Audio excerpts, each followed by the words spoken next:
मेरी सुध लीजे।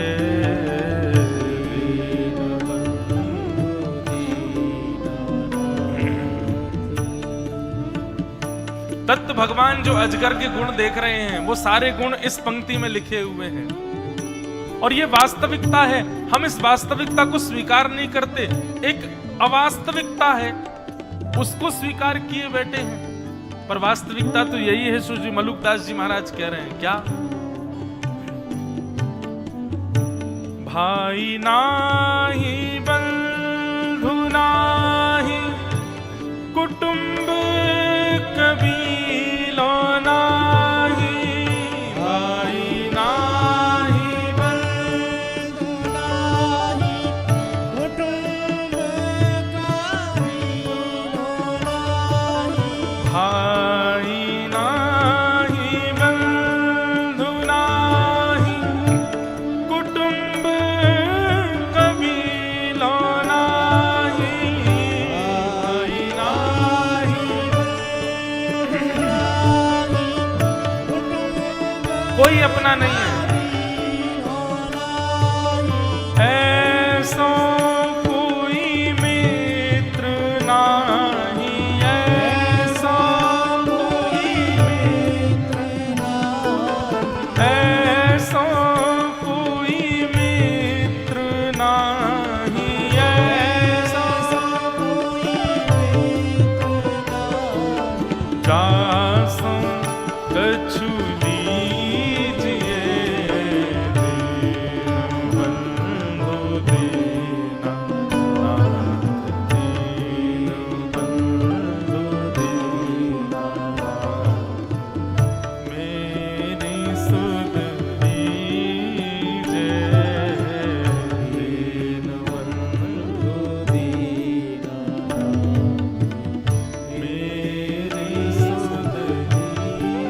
संसार में बंधुओं सब लोग स्वार्थ लाग करहीं सब प्रीति, सुर नर मुनि जन की यह रीति। सबकी एक ही रीति है, सब आपसे स्वार्थ से जुड़े हुए हैं। क्षमा कीजिएगा मैं कुछ अटपटा बोल दूं तो, पर आप सब लोग प्रणाम करते हैं, आप सब लोग हाथ जोड़ते हैं, सब लोग वंदन करते हैं, अच्छा है।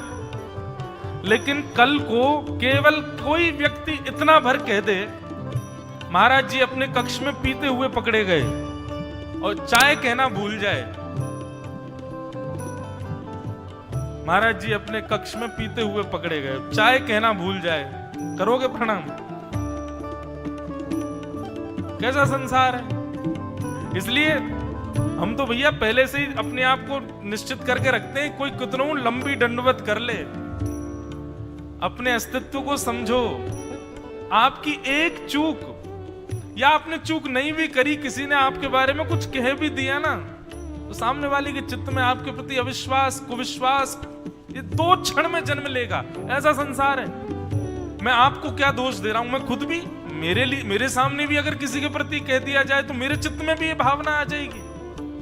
परंतु बंधुओं, आध्यात्मिक स्थिति जीवन में आती है तो आप कान के कच्चे नहीं रहते। फिर ये बात आप सही नोट कर लीजिएगा। जब व्यक्ति आध्यात्मिक हो जाता है तो वो उसके भरने वाले कान कुछ भी कहें पर वो विश्वास नहीं करता।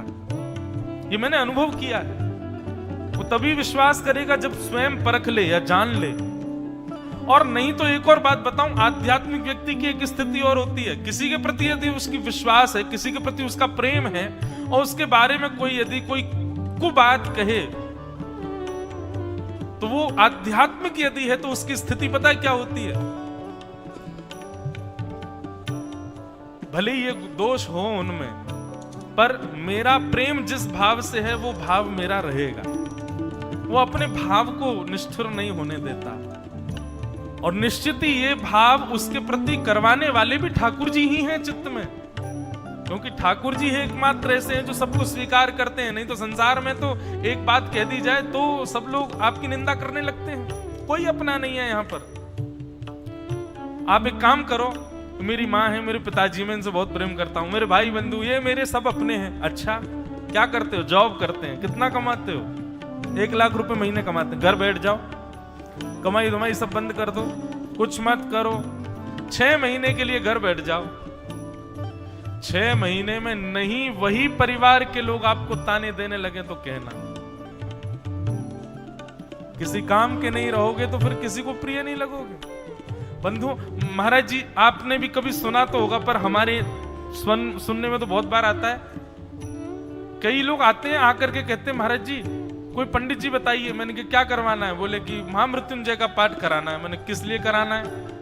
बोले हमारी माता जी बहुत वयोवृद्ध हो गई हैं, अब उनसे चला फिरा जाता नहीं। हमने सुना है कि महामृत्युंजय का पाठ कराने से या तो व्यक्ति ठीक हो जाता है और या फिर भगवत धाम को भी प्रस्थान कर जाता है। मैंने कहा आपकी स्थिति क्या है ये बताओ। अब महाराज जी इतना कष्ट पा रही हैं बेचारी, कहां तक सेवा करें? ठीक भी हो जाएंगी तो भी कष्ट में ही रहेंगी। हम तो चाह रहे हैं भगवान कृपा करें वो सुखी सुखी चली जाएं। कैसे सोच सकता है कोई? ऐसे लोग भी हैं संसार में।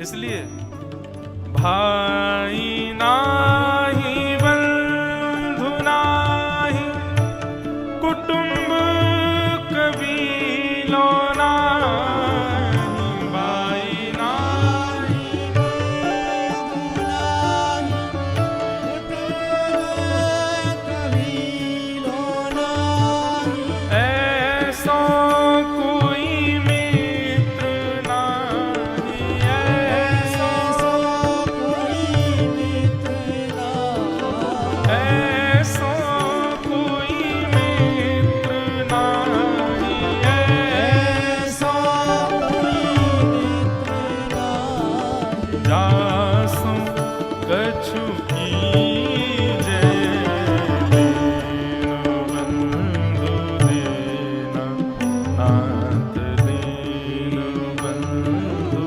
दीना,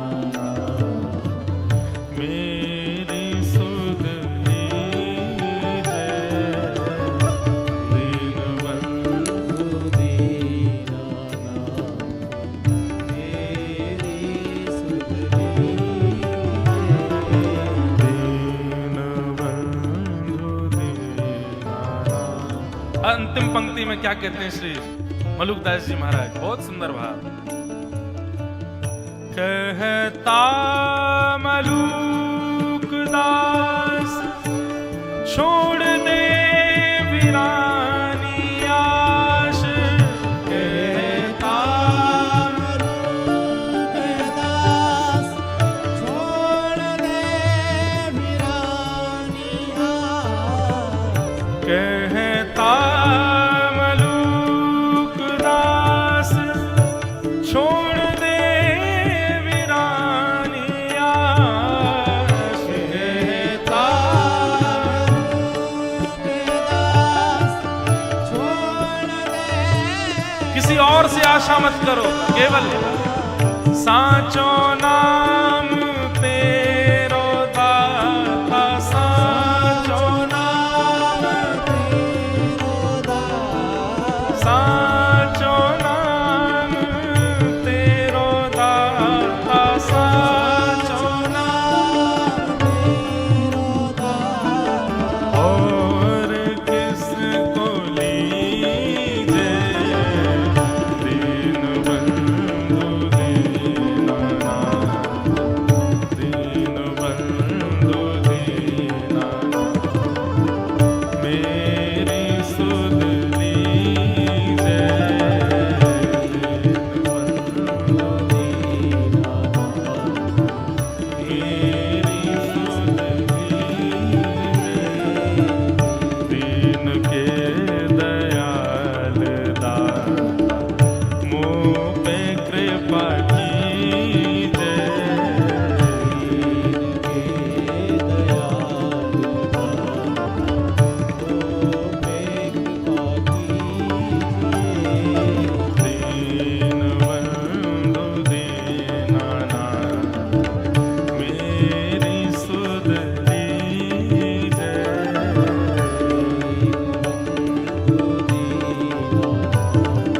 दीन बंधु दीना,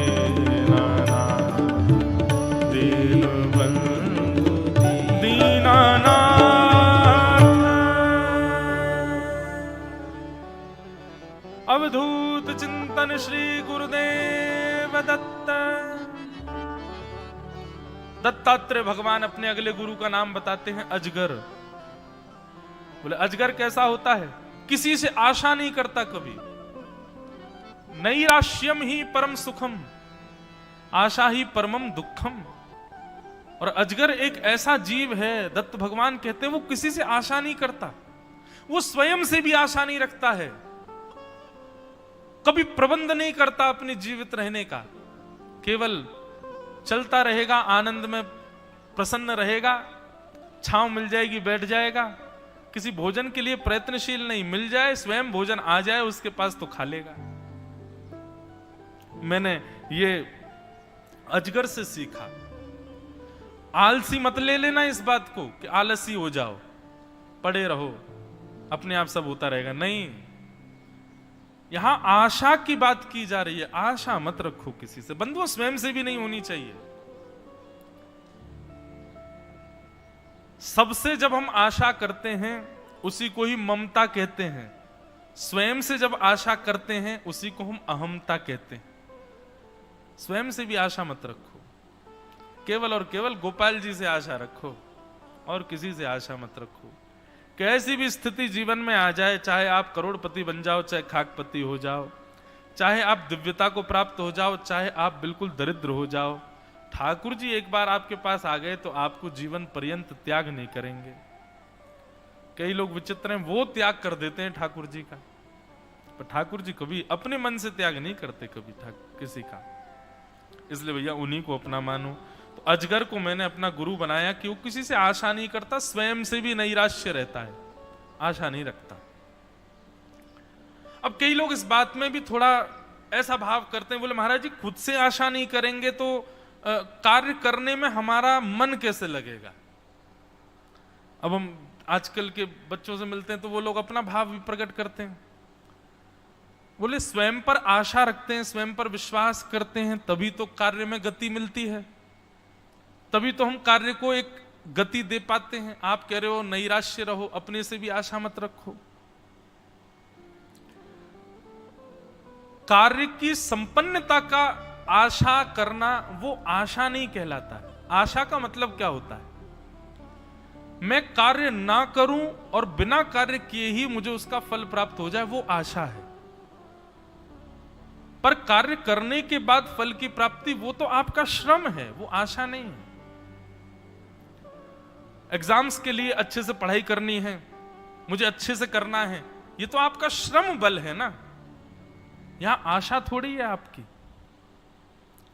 आशा तो बिना कर्म किए होती है। ए सुन, अभी मैं तुझे सुला देता हूं, हां कल पेपर है, पढ़े तो है नहीं हम, लेकिन तू बस याद कर लेना यार, थोड़ा बहुत तो याद आ ही जाएगा। स्कूल में क्या पढ़ा था, टीचर ने क्या पढ़ाया था, कर ही लेंगे अच्छे से, कोई नहीं तो अगल बगल वालों से टिप लेंगे, थोड़ा चीटिंग कर लेंगे, इसको कहते हैं आशा। कैसे भी करके निकाल ही लेंगे। आप श्रम नहीं कर रहे हो, केवल आशा कर रहे हो। लेकिन जब श्रम युक्त होकर के करते हो तो वो श्रम बल है, और श्रम से विश्वास प्रकट होता है, वो आशा नहीं होती। फिर आशा तो अपेक्षा होती है। अपेक्षा किसी से मत करो, अपने से भी मत रखो, केवल ठाकुर जी पर रखो बस, और किसी से नहीं। ये मैंने अजगर से सीखा। अब अजगर और क्या सिखा रहा है, ढूंढ के लाओ, खोज के लाओ।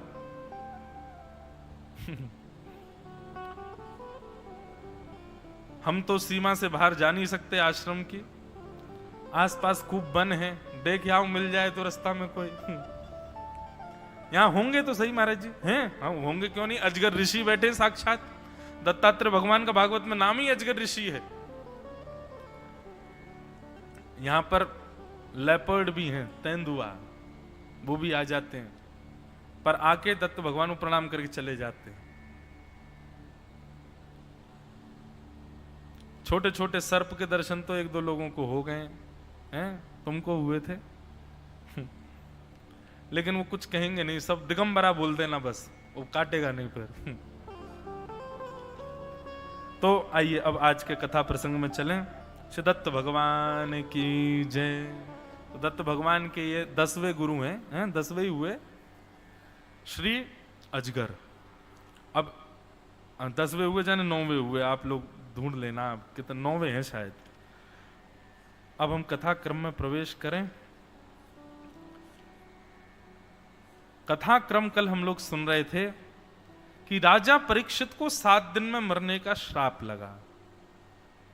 ये केवल राजा परीक्षित को नहीं लगा है, संसार के हर मानव को 7 दिन में मरने का श्राप है।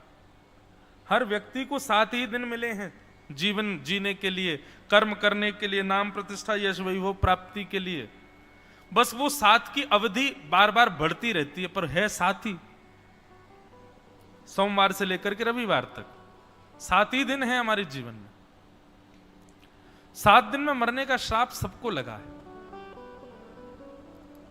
जो, पर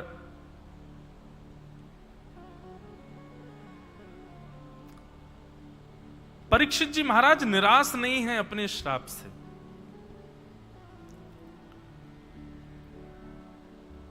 मैं कथाओं में कहा करता हूं, यह भी एक वैष्णव भक्त का लक्षण है क्या,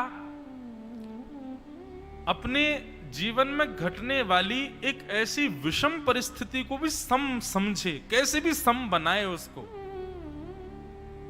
और बंधुओं, ये कोई आप किसी और के पास जाकर के सम करवा लो अपनी परिस्थिति को, वह नहीं, आप खुद बुद्धि लगाइए, उसमें समत्व का दर्शन कीजिए। ये एक बहुत अच्छा गुण है मानव का, होना चाहिए सबके अंदर।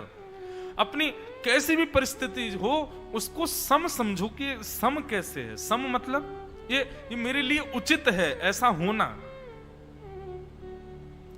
मैं फेल हो गया, अब फेल होने पर निराशा जाहिर से होती है, पर वो विषम परिस्थिति है, उसको विषम ना समझ करके कहीं ना कहीं से उसको सम बनाओ।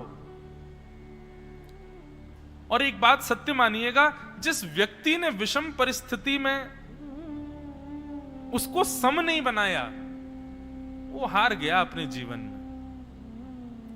पर जिसने अपनी विषम परिस्थिति को सम बनाया, सम बना करके रुका नहीं, चलता रहा, निश्चित ही भगवत प्राप्ति करता है। जैसे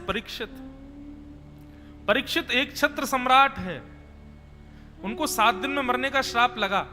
माफ कीजिएगा, यदि हमसे ये अपराध बना होता जो परीक्षित से बना तो हम क्या करते?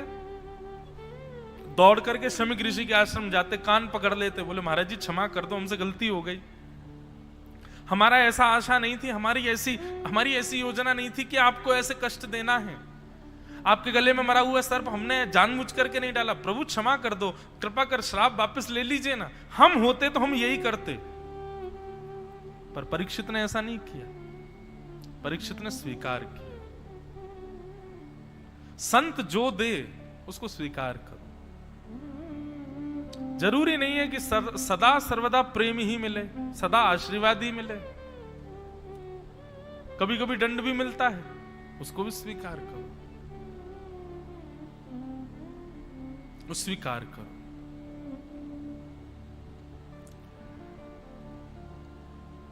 ने जब कहा 7 दिन में मरने का श्राप, तो परीक्षित कहते हैं देवी इसको ऐसे क्यों देखती हो कि 7 दिन में मरने का श्राप है?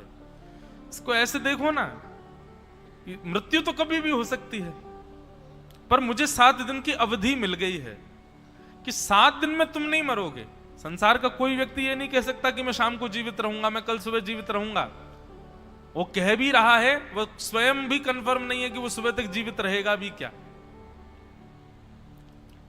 पर परीक्षित कहते हैं मैं अपने ऊपर पूर्ण विश्वास से कह सकता हूं कि एक ब्राह्मण ने मुझको 7 दिन की अवधि दी है। मेरे प्राण तो आज शाम को भी निकल सकते थे, लेकिन ब्राह्मण ने मुझे कह दिया कि जाओ तुमको 7 दिन की अवधि देता हूं, 7 दिन में अपनी मुक्ति का उपाय खोज लो और भगवत धाम की प्राप्ति कर लो।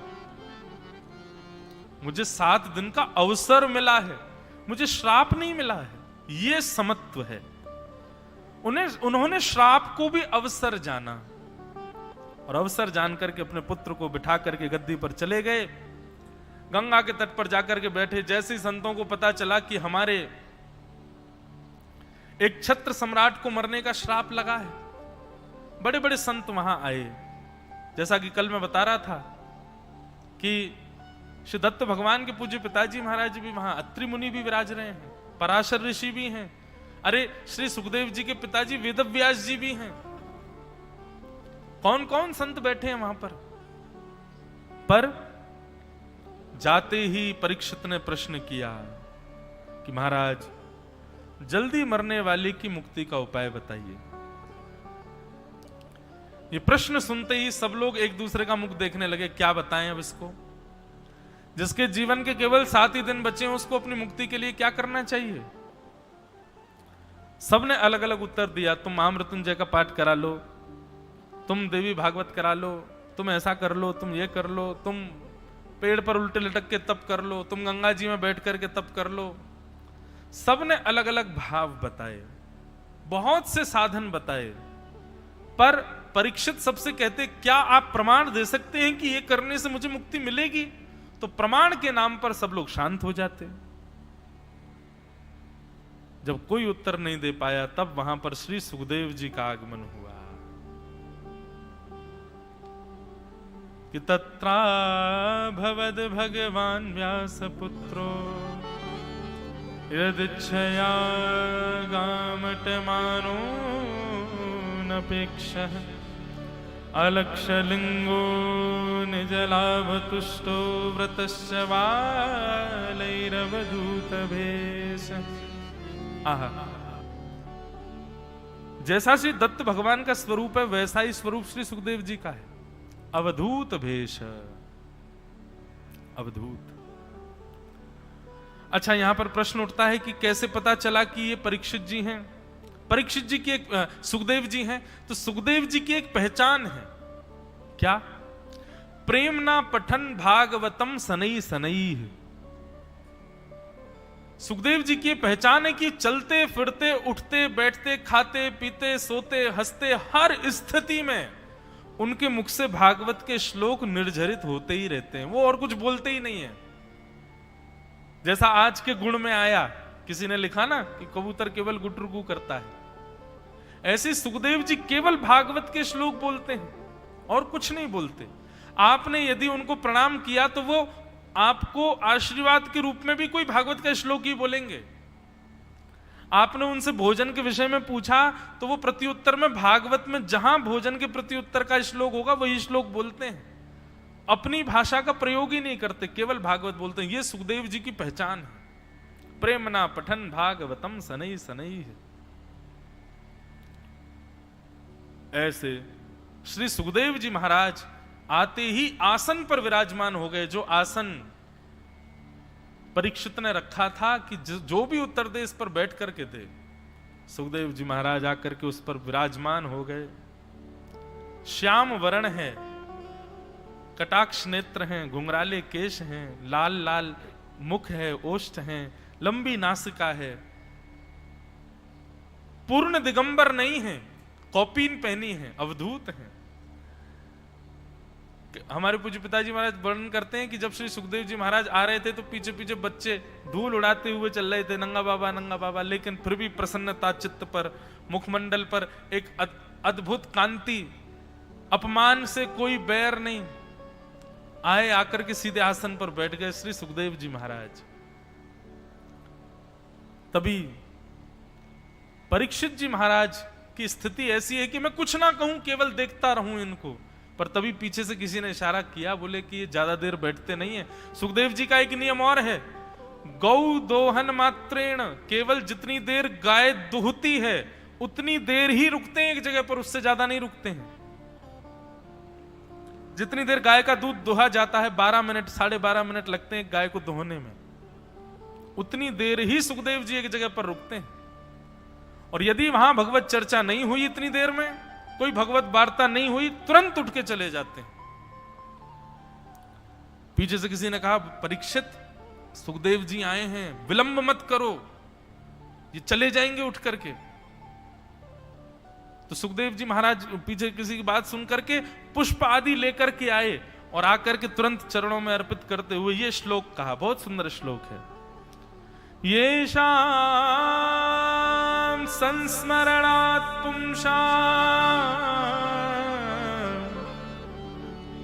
सुद्यै सद्यः सुद्यन्ति वै गृहाः किम पुनर्दर्शन स्पर्श पाद शौचासनादि भी। महाराज बहुत अच्छी बात कह रहे हैं, बहुत ध्यान से सुनना। आप जैसे संतों का तो घर बैठ करके यदि स्मरण कर लिया जाए तो स्मरण करने मात्र से पवित्र हो जाते हैं, स्मरण करने मात्र से शंकाओं का समाधान हो जाता है, स्मरण करने मात्र से व्यक्ति यदि स्मरण करते ही मृत्यु को प्राप्त हो जाए तो मुक्त हो जाता है। आप जैसे संतों का तो घर बैठ के स्मरण मुक्ति प्रदायक होता है, लेकिन आप जैसे संतों का प्रत्यक्ष दर्शन मिल जाए, चरण स्पर्श मिल जाए, प्रणाम करने को मिल जाए और कुछ अवसर बैठ करके चर्चा करने को मिल जाए, ये तो बहुत बड़ी कृपा है मेरे ऊपर। अभी अगर उद्घोषणा हो जाए और कोई आकर के कह दे कि नासिक के किसी मोहल्ले में गोस्वामी तुलसीदास जी महाराज प्रत्यक्ष प्रकट होकर के दर्शन दे रहे हैं, अभी उद्घोषणा हो जाए तो क्या होगा? आप सब लोग गाड़ियों में बैठ बैठ करके भागोगे, फिर विचार नहीं करोगे, कथा अधूरी रह जाएगी। अरे गोस्वामी तुलसीदास जी महाराज जिनकी रची हुई रामायण सब लोग पढ़ते हैं, हनुमान चालीसा सब पढ़ते हैं, वो प्रत्यक्ष दर्शन दे रहे हैं, तो निश्चित है कि आप सब भागोगे उनके दर्शन के लिए। गोस्वामी जी तो बहुत दूर की बात, कोई आजकल के सामान्य कोई संत ही यदि यहां आ जाए तो भी आप उनके चरण छूने के लिए भागोगे, तत्पर हो जाओगे। ठीक वही बात कह रहे हैं, बोले आप जैसे संतों का तो घर बैठ के स्मरण करने मात्र से पवित्र हो जाते हैं, प्रत्यक्ष दर्शन मिल जाए ये तो बहुत बड़ी कृपा है। किम पुनर्दर्शन स्पर्श पाद शौचासनादि भी। पुष्प चढ़ाने लगे, बहुत सम्मान करने लगे, तब किसी ने फिर से पीछे से टोका, बोले कि ये सम्मान मत करो, जल्दी अपनी बात रखो, नहीं तो ये चले जाएंगे। अरे ये अवधूत साधु हैं, इनको सम्मान की इच्छा नहीं होती कि तुम बहुत सुंदर वाली माला पहना करके और बहुत सुंदर इनको दान दक्षिणा दे करके तुम अपने वश में कर लोगे। ये ऐसे महात्मा नहीं है, ये उन सब के प्रपंच में आने वाले नहीं है। जल्दी कोई भगवत चर्चा शुरू करवाओ, नहीं तो अभी चले जाएंगे उठ के। तुरंत परीक्षित ने अपनी मनस्थिति को स्थित किया और प्रश्न किया, अतः पृच्छामि संसिद्धिं योगिनां परमं गुरुं। हे योगियों के योगी, हे योगियों के परम गुरु, मैं आपसे एक प्रश्न करना चाहता हूं। क्या? पुरुषस्येह यत् कार्यं म्रियमाणस्य सर्वथा। जिसके जीवन के केवल 7 दिन बचे हों, ऐसे पुरुष को, ऐसे प्राणी को जो म्रियमाण अवस्था में हो, बस मरने ही वाला है कुछ दिन कुछ क्षणों में, ऐसे व्यक्ति को भगवत प्राप्ति मुक्ति के लिए क्या उपाय करना चाहिए? कृपा करके मुझे बताइए। मेरे जीवन के केवल 7 दिन बचे हैं, मुझे मुक्ति के लिए अब मुझे क्या करना चाहिए? कृपा करके मुझे बताइए। और यहां श्रीमद् भागवत का प्रथम स्कंद विराम होता है। इति श्रीमद् भागवते महापुराणे वैयासिक्याम अष्टमदश सहस्रम्प्याय परमहंसायां संहितायां प्रथम स्कंदे सुख आगमनम नामैकोविंशोऽध्यायः इति प्रथम स्कंद समाप्तः। बोलो वृंदावन बिहारी लाल की। यहाँ प्रथम स्कंद विराम होता है और द्वितीय स्कंद प्रारंभ होता है, और यहां से अब सुखदेव जी बोलना प्रारंभ कर रहे हैं। सुखदेव जी ने कोई मंगलाचरण नहीं किया, सुखदेव जी ने किसी देवी देवता को वंदन नहीं किया, सुखदेव जी ने आकर के हाथ जोड़ करके जैसे हमको कोई श्लोक बोला, कुछ नहीं, सीधे प्रारंभ हो गए श्री सुखदेव जी महाराज कि वरीयाने शते प्रश्न क्रतो लोकहितं नृप आत्मवेद सम्मतः पुंसां श्रोतव्यादिषु परः। मैं कथाओं में कहा करता हूं, गुरु कौन है? जो प्रश्न पूछना सिखाते। प्रश्न पूछने की भी कला होती है, और वो भी सबको नहीं आती है। श्रेष्ठ गुरु के संग में रहने वाले ही प्रश्न करना जान पाते हैं, नहीं तो लोग कुछ भी पूछ देते हैं। जो प्रश्न पूछना सिखा दे या फिर आपके प्रश्न को श्रेष्ठ बना दे, वो गुरु है। श्री सुखदेव जी महाराज कहते हैं, परीक्षित, तुमने जो ये प्रश्न किया है, ये लोक हित की भावना से तो बहुत अच्छा प्रश्न है। कृतो लोक हितम नृप, लोक हित की भावना से, संसार की हित की भावना से यदि तुमने ये प्रश्न किया है तो ये प्रश्न तुम्हारा बहुत अच्छा है, उचित है। पर अगर कहीं भी ये प्रश्न तुम्हारा अपने लिए है, पर्सनली अपने लिए पूछ रहे हो कि जल्दी मरने वाले की मुक्ति का उपाय क्या है, तो ये तुम्हारा प्रश्न उचित नहीं है। बहुत गंभीरता से सुनिएगा राजन, यदि ये प्रश्न तुमने समाज के लिए किया है, लोकहित के लिए किया है, संपूर्ण विश्व के लिए किया है कि विश्व के लोग ऐसा क्या करें कि विरामान अवस्था में उनको मुक्ति मिल जाए, उनके लिए ये प्रश्न अच्छा है। लेकिन पर्सनली यदि परीक्षित ये प्रश्न अपने लिए पूछ रहा है तो ये प्रश्न अच्छा नहीं है। क्यों? अब यहां पर दो प्रकार की मुक्तियां बताई जाएंगी, सद्यो मुक्ति, क्रम मुक्ति। द्वितीय स्कंद छोटा स्कंद है पर भयंकर ज्ञान से युक्त है, बहुत ध्यान से सुनिएगा। सुखदेव जी महाराज कहते हैं, परीक्षित, तुमने मुक्ति का उपाय पूछा है, तो मुक्ति का उपाय हमारे शास्त्रों में जो बताया गया है मैं वो तुम्हें बता देता हूं। क्या है कि योगी नाम नृप निर्णीतम हरेर नामानुकीर्तनम। बड़े बड़े योगियों ने, बड़े बड़े सिद्धों ने, बड़े बड़े शास्त्रों में इस बात को उल्लिखित किया है कि यदि किसी व्यक्ति को मुक्ति प्राप्त करनी है तो वो अंते नारायण स्मृति, अपनी अंतिम श्वास लेते समय नारायण का स्मरण कर ले। पर परीक्षित, ये प्रश्न समाज के लिए तो अच्छा है पर तुम्हारे लिए उचित नहीं है। क्यों? तुम्हारे लिए उचित क्यों नहीं है? क्योंकि तुम सामान्य बालक नहीं हो। तुम वो बालक हो जिसकी रक्षा के लिए स्वयं भगवान मातृ गर्भ में प्रवेश कर जाते हैं, तुम्हारी मां के गर्भ में प्रवेश करते हैं और प्रवेश करके तुमको वहां सुरक्षित लेके आते हैं।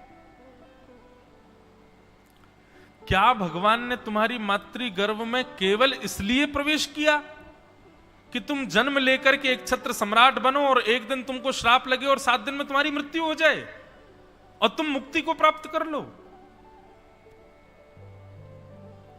मुक्ति की प्राप्ति करवानी ही थी तो भगवान मातृ गर्भ के तुम्हारी मां के सामने ही खड़े थे जब ब्रह्मास्त्र लगने वाला था तुम्हारी मां को। उस समय यदि तुम्हारे प्राण निकल जाते तो भगवत सन्निधि के कारण तुम्हारी मुक्ति हो जाती, उसी क्षण मुक्ति हो जाती, तुमको जन्म लेना ही नहीं पड़ता। और जो जितना कष्ट जीवन में अभी तक आया है, ये श्राप आदि लगना, जो भी कुछ हुआ, ये सब भी तुम्हारे साथ नहीं होता। मुक्ति मिल जानी, मुक्ति के लिए यदि तुम्हारा जन्म हुआ होता तो तुम्हारा जन्म होता ही नहीं। ब्रह्मास्त्र तुम्हारे ठाकुर जी के सामने ही तुमको लगता, तुम्हारी मां को लगता और उसी समय यदि तुम्हारे प्राण निकल जाते तो तुमको मुक्ति मिल जाती, क्योंकि ठाकुर जी सामने थे। लेकिन भगवान ने ब्रह्मास्त्र को रोका, तुम्हारी रक्षा की और तुम जीवित आज खड़े हो। इसका मतलब यह है कि मुक्ति के लिए तो तुम्हारा जन्म हुआ नहीं, और जिस कार्य के लिए जन्म हुआ ऐसा तुमने अभी तक कुछ किया नहीं है। अभी तक तुमने क्या किया? केवल हस्तिनापुर और इंद्रप्रस्थ की गद्दी को संभाला है। पांडव स्वयं पहले से ही इतना व्यवस्थित करके चले गए कि तुमको ज्यादा कुछ करने की आवश्यकता नहीं पड़ी। अभी तक तुमने ऐसा कुछ नहीं किया कि जिसके लिए भगवान ने तुमको बचाया। परीक्षित, सोचो, विचार करो, तुम्हारा जन्म हुआ क्यों है? और ये साधु ने, किसी संत ने तुमको 7 दिन में मरने का श्राप क्यों दिया? ऐसा भी तो कह सकता था कि आज ही रात्रि को तक्षक सर्प डस दे और परीक्षित की मृत्यु हो जाए। ये 7 दिन की अवधि तुमको क्यों मिली है? मुक्ति प्राप्ति के लिए नहीं है तो किस लिए?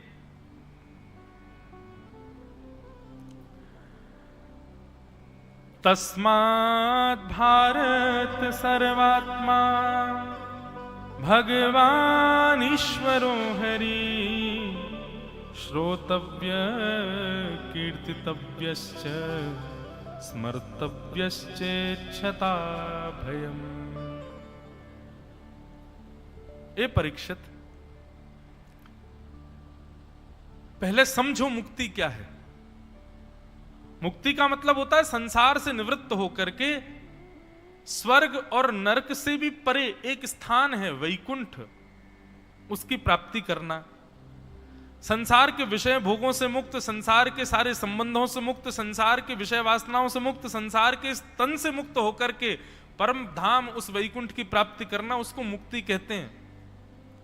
और राजन जैसी खारी खारी लगे, हमारे ब्रज में तो ऐसे कहते हैं, मुक्ति कहे गोपाल से मेरी मुक्ति बताओ। मुक्ति स्वयं कह रही है ठाकुर जी से, बोले मैं सबको मुक्त करती हूं, मेरी मुक्ति कब होगी। तब ठाकुर जी कहते हैं काम कर। बोले कहा वृंदावन चली जा, वहां पर कोने में पड़ी रही हो, ब्रजवासी चल चल के जामेंगे, उनकी चरण रज उड़ उड़ के तो पे लग जाएगी। तो मुक्ति कहे गोपाल से मेरी मुक्ति बताओ, तन रज ब्रज रज उड़ मस्तक पड़े, मुक्ति मुक्त है जाए। ये तो वृंदावन है भैया, वहां तो मुक्ति को भी मुक्त करते हैं लोग। मुक्ति की कहा चले। एक बात तो है बंधुओं, वृंदावन में जन्म लेना ये मुक्ति से परे की बात है। साधारण नहीं है वृंदावन में जन्म प्राप्त करना, वृंदावन वास प्राप्त करना, ब्रजवास मिलना। परम अनुग्रह, परम कृपा होती है ठाकुर जी की, तब वृंदावन प्राप्त होता है। वृंदावन जन्म लेना, वृंदावन में वास करना, ये तो बड़ी बात है ही, परंतु उससे भी बड़ी बात चित्त में सदा वृंदावन बसे, चित्त में सदा वृंदावन की स्थिति रहे। तो हमारे वृंदावन में तो मुक्ति का कोई स्थान ही नहीं है। मुक्ति नौन जैसी खारी लगे वृंदावन में। तो मुक्ति की प्राप्ति के लिए तुम यदि बचाए गए भगवान के द्वारा, मुझे नहीं लगता ठाकुर जी ने इसलिए तुम्हारी रक्षा की है परीक्षित। लेकिन फिर भी तुमने प्रश्न किया है तो मैं मुक्ति के कुछ निधान तुमको बताता हूं। दो प्रकार की मुक्ति होती है, एक होती है सद्यो मुक्ति और एक होती है क्रम मुक्ति। सद्यो मुक्ति कैसी होती है, ये दो प्रकार से समझो। एक तो समझ लो आप ट्रेन के रूप में समझो, पैसेंजर ट्रेन, और एक समझ लो आप शताब्दी, बिना रुके स्टेशन ही कम है, सीधे पहुंचती अपने डेस्टिनेशन। तो सद्यो मुक्ति और क्रम मुक्ति में ज्यादा इसके विषय में जाएंगे तो बहुत गहरा विषय है।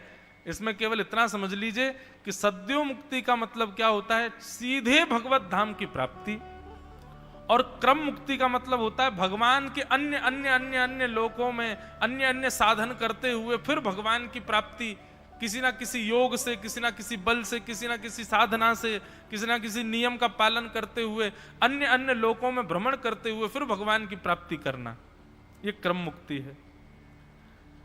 सद्यो मुक्ति और क्रम मुक्ति, ये दोनों मुक्ति, इनके पाने के लिए उपाय क्या है तब बताया कि बोले सद्यो मुक्ति जो प्राप्त करना चाहते हैं उनके लिए तो एक ही है, जीवन पर्यंत भगवान का स्मरण, भगवान का भजन, भगवान का कीर्तन, सामान्य से नियमों का पालन यदि कर लें, बस उसका पालन करते हुए ध्यान ये रखें अंतिम श्वास जब निकले तब भगवान का स्मरण कर लें। जैसे स्मरण करेंगे महाराज सीधे उनको सद्यो मुक्ति प्राप्त हो जाएगी। और क्रम मुक्ति कैसी है, बोले क्रम मुक्ति वाले बड़ी बड़ी क्रियाएं करते हैं। कैसी कैसी क्रिया करेंगे, बोले कि साधना करेंगे, जप करेंगे, तप करेंगे, पंचाग्नि तापेंगे, कंठ भर गंगा जल में खड़े रहेंगे, आदि आदि जो विधान शास्त्रों में बताए गए हैं। इस नक्षत्र में ये अभिषेक करना है, इस नक्षत्र में ऐसा करना है, ऐसे घड़ी आवेगी तब गंगा जी स्नान करना है, कंठ भर गंगा जी में खड़े रहना है, तब ऐसा करना है, अब ऐसा योग बना है ग्रहण का तो चलो समुद्र में स्नान करना है।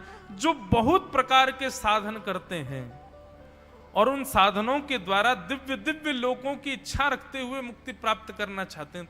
तो वैकुंठ से पहले और भी कई लोक हैं, वे कुछ कुछ दिन उन लोकों में विराजमान होते हुए फिर वैकुंठ की प्राप्ति करते हैं।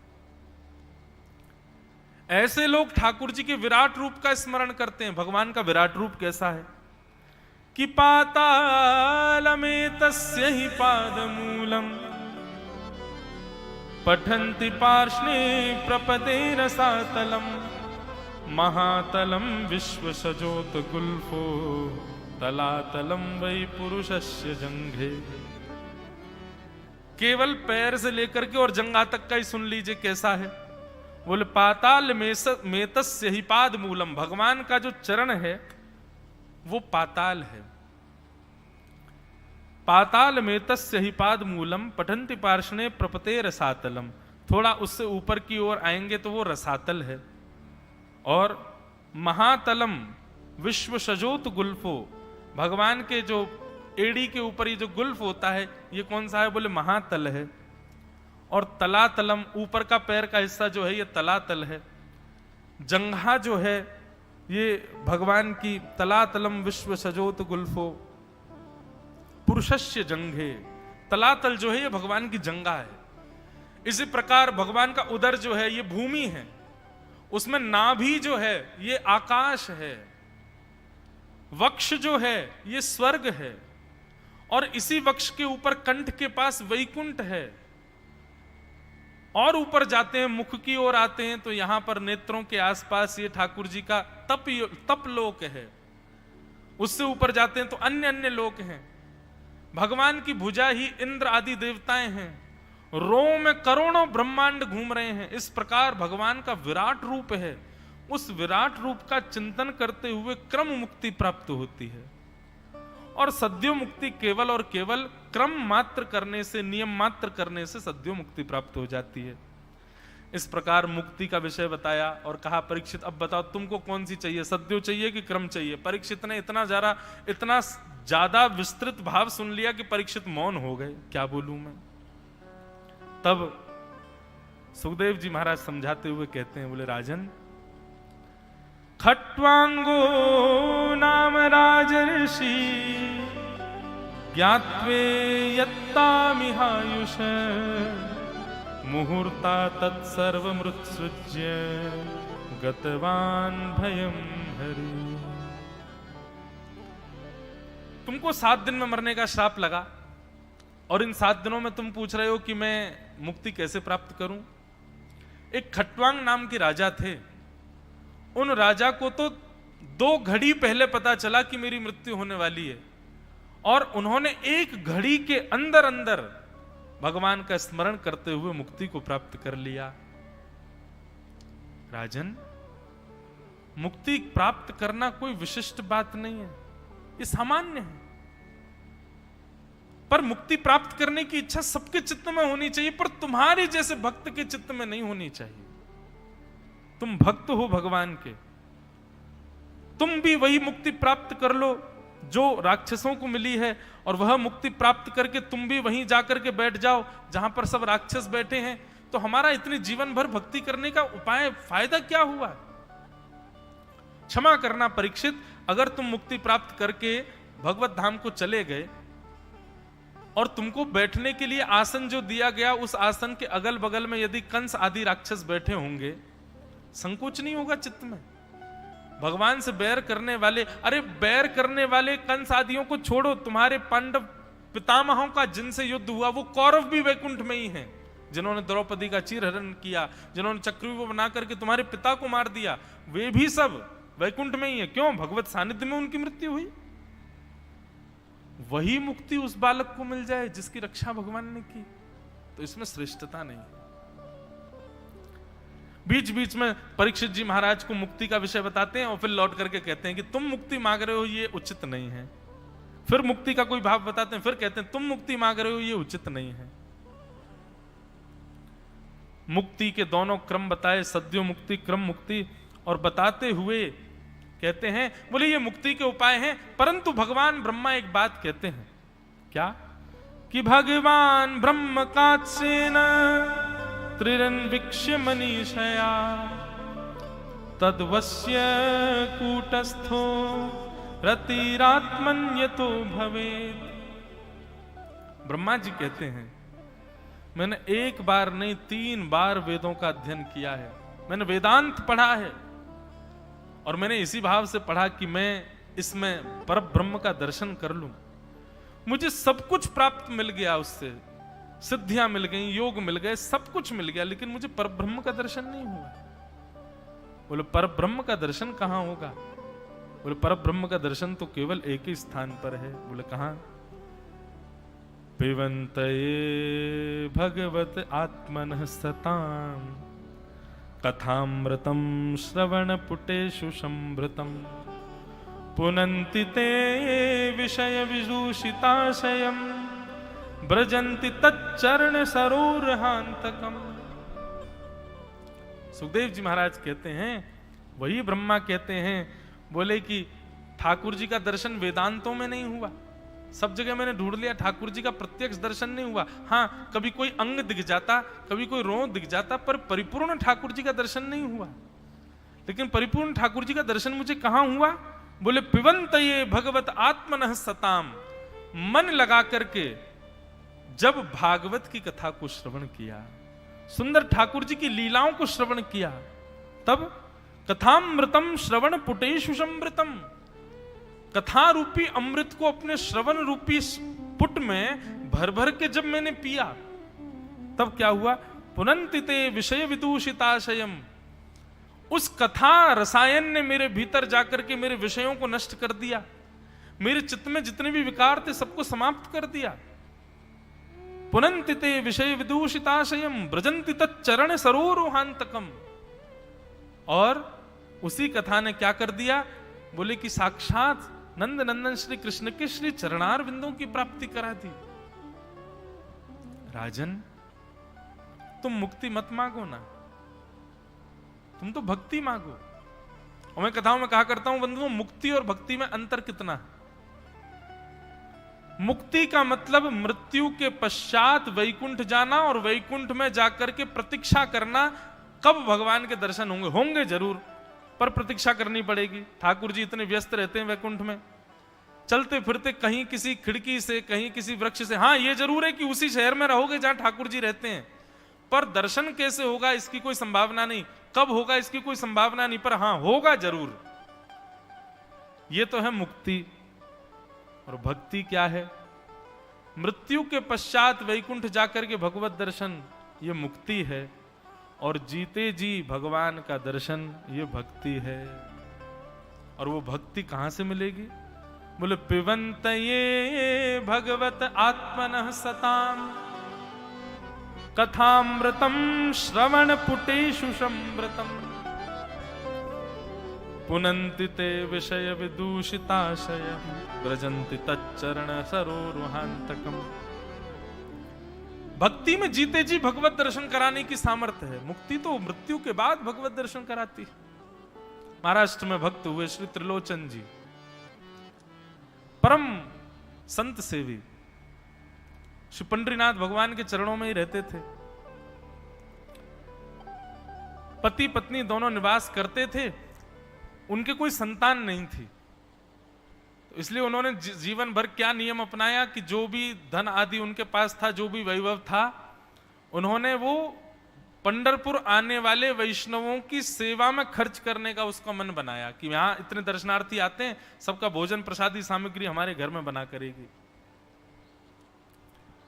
तो श्री त्रिलोचन जी पंढरपुर आने वाले दर्शनार्थियों को घर बुला करके प्रेम से भोजन पवाते थे। और जितने भी दर्शनार्थी दर्शन करके पंढरपुर से जाते थे, वो अन्य संतों को कह देते, बोले कहां जा रहे हो? बोले पंढरपुर जा रहे हैं।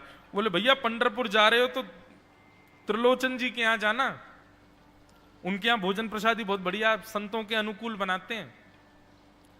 बड़ी ख्याति हो गई महाराज जी। अब तो जितनी भीड़ पंढरपुर विठल मंदिर में, उतनी भीड़ त्रिलोचन जी के घर के बाहर संतों की, दर्शनार्थियों की, सब प्रसाद पाने के लिए जाते। त्रिलोचन जी और उनकी पत्नी बड़े प्रसन्न कि इतने संतों की सेवा हम कर पा रहे हैं, ये हमारा सौभाग्य है। धीरे धीरे दोनों वृद्ध अवस्था को प्राप्त हो गए। दोनों वृद्ध हो गए तो अब इतनी सामग्री बना नहीं पाते, कोई सेवक नहीं था, स्वयं बनाते थे पति पत्नी मिलकर के। अब तो ऐसा हो जाता, कभी कभी दाल लग जाती, जल जाती, रोटियां सेकते तो रोटियां जल जाती। वृद्ध अवस्था, थक भी गए थे बहुत ज्यादा, तो प्रसाद पवाते तो थे, संत जन बेचारे प्रेम से स्वीकार तो करते, पर अब स्वाद नहीं होता था तो बेचारे जैसा था उसको पाते, थोड़ा बहुत पा करके चले जाते। धीरे धीरे संतों का आगमन अब कम होने लगा। त्रिलोचन जी इस बात से बड़े परेशान हो गए, बोले भैया संत हमारे घर से आना बंद हो गए, हम क्या करें। तो श्री त्रिलोचन जी महाराज ने यमन बाहर एक बड़ा सा कुछ होर्डिंग जैसा लगा दिया, उस पर लिख दिया कि अंदर कोई संत सेवा आदि के लिए एक सेवक की आवश्यकता है, अगर किसी के अंदर सेवा भाव हो तो वो आकर के भीतर संपर्क करे। बंधुओं एक बात सदैव याद रखना, संत सेवा, ब्रजवासी सेवा, गौ सेवा, इन सब सेवाओं के प्रकल्प में यदि आप सेवक की कामना करोगे तो कहीं ना कहीं किसी ना किसी रूप में ठाकुर जी आएंगे सेवा के लिए। श्रीमद् भागवत में वर्णन आता है कि नंद यशोदा सब जगह जाकर के कहते थे कि गैयाओं की सेवा हो, ब्रजवासियों की सेवा हो, इसके लिए हमको एक लाला हो जाए। इसीलिए ठाकुर जी उनके लाला बनकर के आए ताकि संत सेवा उनके यहां हो सके। त्रिलोचन जी ने बाहर लिख दिया कि भाई संत सेवा के लिए सेवक की आवश्यकता है, यदि कोई सेवा भावी सेवा करना चाहता है तो भीतर आके संपर्क करे।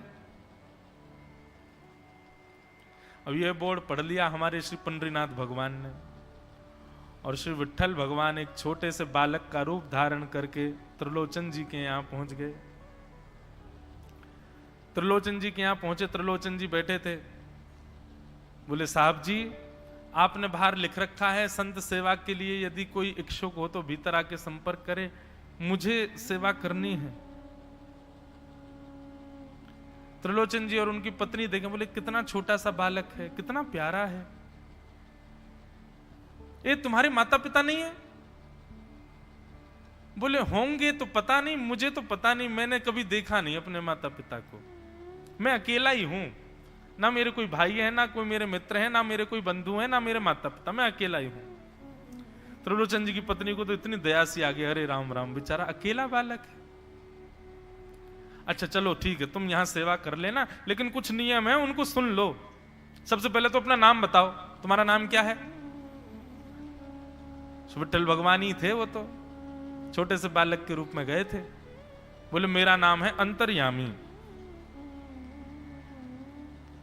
त्रिलोचन जी बोले नाम सुनकर के तो ऐसा लगता है जैसे सच में अंतर्यामी है क्या। अच्छा बेटा अंतर्यामी, सेवा करोगे? बोले ये सेवा करना तो मेरा जन्म जन्मांतर का काम है, मैं यही तो करता हूं, संतों की सेवा करना, वैष्णवों की सेवा करना, भक्तों की रक्षा करना, ये मेरा जन्म सिद्ध अधिकार है, मैं इसी के लिए ही आता हूं। त्रिलोचन जी और उनकी पत्नी एक दूसरे का मुख देख करके बोले नेक सा बालक है, लेकिन बोलता कैसे है? ठाकुर जी तो सत्य बोल रहे थे।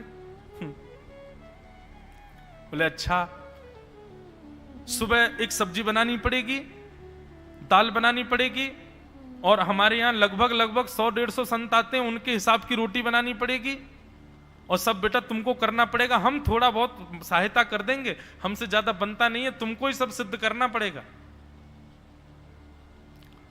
अंतर्यामी भगवान बोले बिल्कुल निश्चिंत रहो, हम खीर भी बनाएंगे, हम रबड़ी भी बनाएंगे, हम रायता भी बना दिया करेंगे, हम 2-4 सब्जी और बना दिया करेंगे। त्रिलोचन जी बोले नेक सा बालक, सब जानते हो तुम? बोले हाँ हमको सब आता है, दुनिया का कोई काम नहीं जो हमको नहीं आता हो, और सुनिए झाड़ू पोंछा बर्तन भी कर देंगे हम। त्रिलोचन जी तो बड़े खुश हो गए, बहुत बढ़िया सेवक मिला यार, ये तो सब काम करता है। लेकिन भगवान बोले लेकिन अब हमारी शर्त सुनो। त्रिलोचन जी बोले तुम्हारी भी शर्त है? बोले हाँ। क्या शर्त है भैया? बोले हमारी पहली शर्त यह है कि हम दुनिया को बना के खिलाएंगे, लेकिन हमको आपको बना के खिलाना पड़ेगा, हम अपने हाथ का बना नहीं पाते, हम आपके हाथ का बना। और ये वास्तविकता है, ठाकुर जी पूरी दुनिया को पवाते हैं, लेकिन स्वयं भक्त के हाथ से बना ही पाते हैं। स्वयं क्या पाएंगे? तुम लोग सिद्ध करके लाओ, तुम अपने मनोभाव से बना के लाओ, हम वही पाएंगे। ठाकुर जी को कोई कमी, पूरी दुनिया में अनाज ठाकुर जी उगा रहे हैं, पूरी दुनिया में सब्जी ठाकुर जी उगा रहे हैं, पर जब स्वयं भोजन करने बैठते हैं तो कहते हैं भक्त बना के लाए, वो पाएंगे हम तो। ठाकुर जी बोले हम सारे संतों को बना के पवाएंगे, लेकिन हम अपने हाथ का बना नहीं पाते, आपको हमारे लिए बनाना पड़ेगा। त्रिलोचन जी की पत्नी बोली छोटा सा बालक, इसका आधे हाथ का तो इसका पेट है, एक रोटी में झिक जाएगा ये, इसके लिए मैं बना दिया करूंगी। ठीक है लला, तू बिल्कुल चिंता मत करो, तुम्हारे लिए भोजन हम बना दिया करेंगे। हमारी एक शर्त और सुन लीजिए। बोले क्या? हम कितना भी खाएं हमको टोकना नहीं कभी कि इतना क्यों खा रहे हो। त्रिलोचन जी बोले भैया हम क्यों टोकेंगे, तुम बढ़िया 2-3 रोटी खा लिया करना। बोले 2-3 रोटी तो हमारी दाढ़ में छुप जाती है कहीं पर, हम तो प्रेम से पाते हैं। बस आप लोग ये नियम याद रखना, आप कभी ये मत कहना कि इतना क्यों खा रहे हो।